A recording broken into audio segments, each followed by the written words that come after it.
The bill landed in front of me like a final insult. $3,270.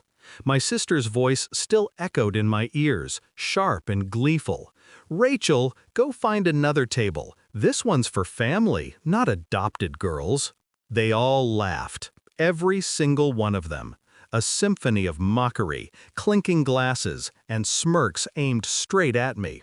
I didn't flinch. I didn't argue. I didn't beg. I simply smiled, lifted the glass of wine I had been nursing all evening, and sipped. When the waiter laid the bill down, their laughter grew even louder. As if humiliating me wasn't enough, now I was meant to foot their decadence. So I reached into my purse, slid out my black card, and placed it on the tray. Calm, controlled, almost reverent. I signed the slip with the same hand that had once signed the adoption papers my parents shoved across the table when I was 9. No one in this family ever let me forget that I wasn't really one of them. But tonight, they were the ones about to learn. Growing up, I had thought my sister, Amanda, would be different. She was the first one who smiled at me when I entered the house, the one who said she wanted a little sister. That smile didn't last. By high school, Amanda had mastered the art of subtle cruelty. An extra chair missing at the table, a birthday card addressed only to her, whispered reminders that blood runs thicker than paper. And still, I stayed quiet. I learned their patterns. I absorbed every sharp glance, every dismissive comment. I let them believe I was powerless. But powerless people don't go to law school. Powerless people don't graduate top of their class. Powerless people don't become estate attorneys who know exactly where the bodies, financially speaking, are buried. They never saw me coming. The turning point was my grandmother's will. They wanted me excluded. They fought for it behind my back. But Grandma was clever. She left everything to her children without naming names. That's where I came in. My legal mind, my patience, my knowledge of the loopholes they didn't even know existed. By the time Amanda realized, the trusts were already signed, assets already transferred, properties already secured. And me? I was sole trustee. The irony? The very adopted girl they mocked controlled the money they thought was theirs. I didn't flaunt it. I didn't need to. I let them think they'd won. Until tonight. Back in the restaurant, I could feel Amanda watching me as I signed. She thought she'd humiliated me, that I was swallowing shame with every sip of wine. I slipped the receipt back to the waiter with a calm smile. "Thank you, miss," he said.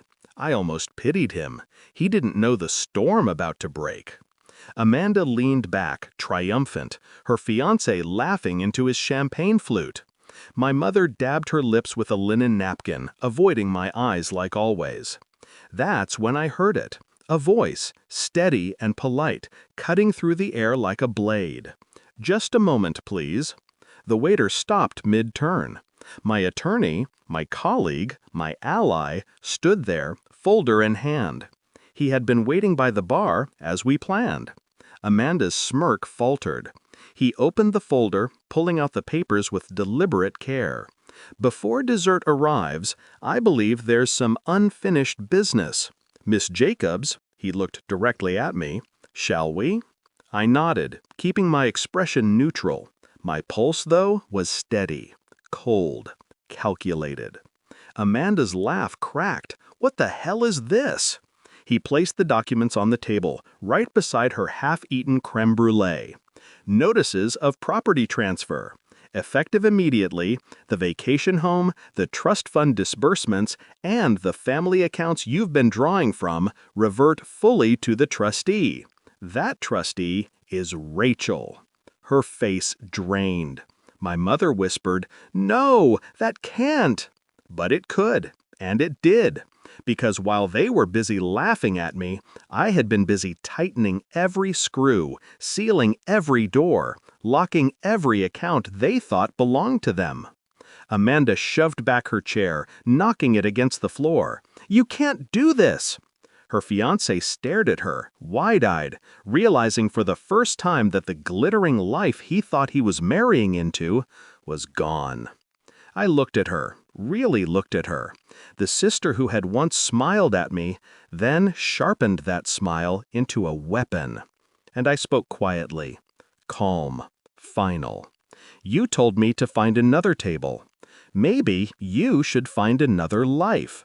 Because this one," I gestured to the folder, "it isn't yours anymore." The restaurant was silent. Forks hovered in midair. The other diners, once oblivious, were hanging on every word.